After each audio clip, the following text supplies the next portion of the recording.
Hey guys, so in this video, in a couple next videos, we're going to talk about inverse and radical functions.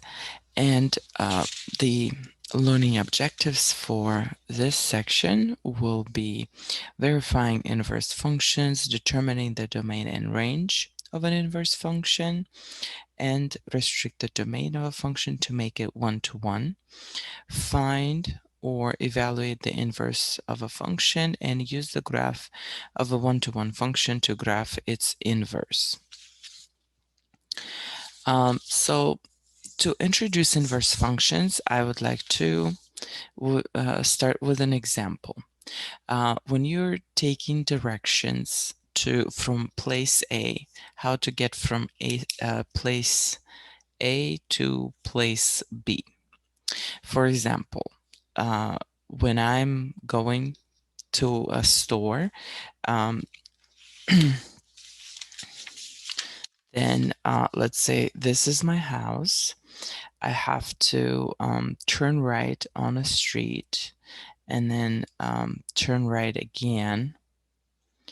And then I turn right again to to go on the freeway. And then when I exit the freeway to the left, here's my store. So I'm going from A to B. Right now, if I reverse that, I'm gonna do this route in the opposite direction. So from the store, I'm gonna go straight and then turn right and then turn left, and turn left again in order to get to point A.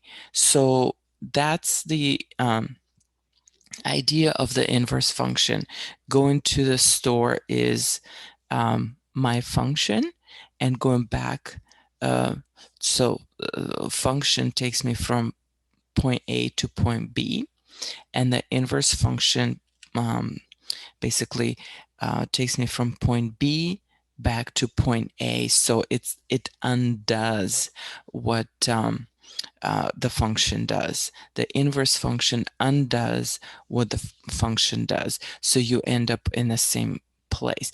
And from this arise two important facts, I would say. First of all, you're when you start with point A, that's your, let's say this is your input, and you arrive at point B, that's your output, right? So your X and Y. And for the inverse function, they switch places. Your beginning point is a point B, so that's now is your input, and your end point is point A, which is now it's your output, or Y. So for the function f and its inverse, the inputs and outputs get switched. So your inputs, they become outputs, and your outputs become your inputs. That's a very interesting property of the function and its inverse. And another implication is that when you started with x, let's say here, and you ran through a function, and then you ran through the inverse function, you end up with the same x. So in other words, the composition of the function and its inverse will give you x back, your input value. But we're going to still discuss this, all of these concepts a little later. And for now, let's just try and find some inverse functions. So for example, function f, it takes x and it adds 3 to it. By the way, the notation for the inverse of function f would be f with a -1, sort of like in the place where the exponent would be.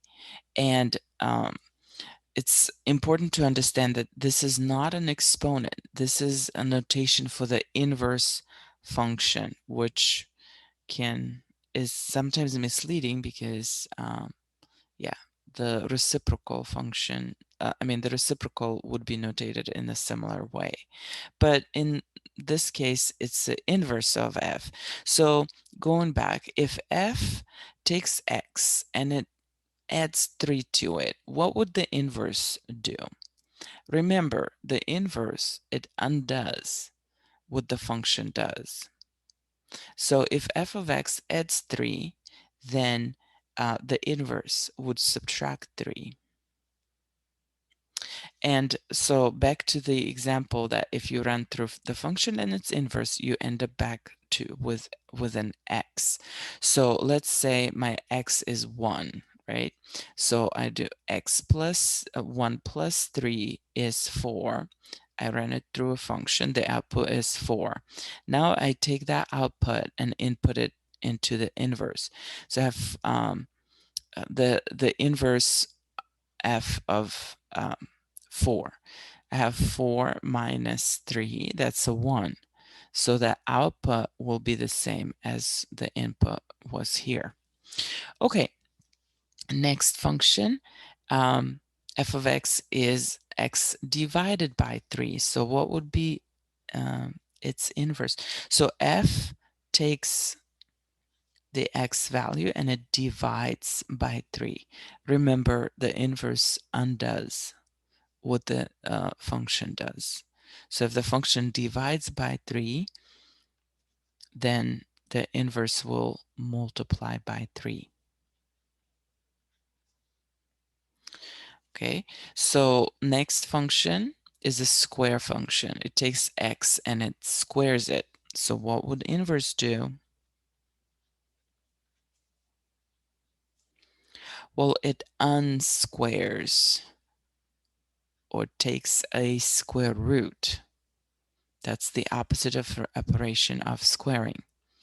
Okay, this one is an interesting one. What's the inverse of a reciprocal function, 1 over x? Think about it.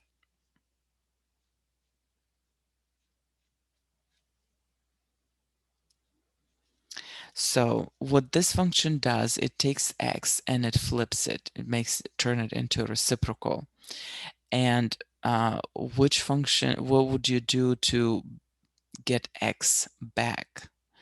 Well, it turns out you have to flip it again.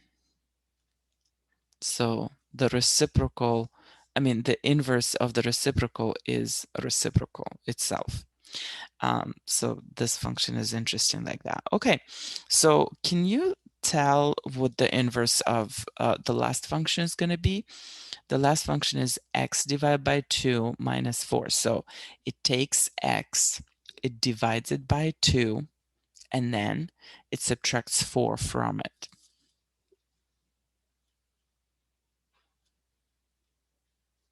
So the reciprocal function will undo stuff in the opposite order, right? So it will take x, it will add 4 back in, and then it's going to multiply by 2. And then, so this is what it's going to look like, and then you can simplify this. But we're going to actually later on, we're going to come up with a process how to figure out the formula for the inverse. And it's going to be a little bit more complicated than what we did now, because right now we dealt with very simple functions, very simple operations. What if you have something more complicated? We're going to talk about that in this series of videos.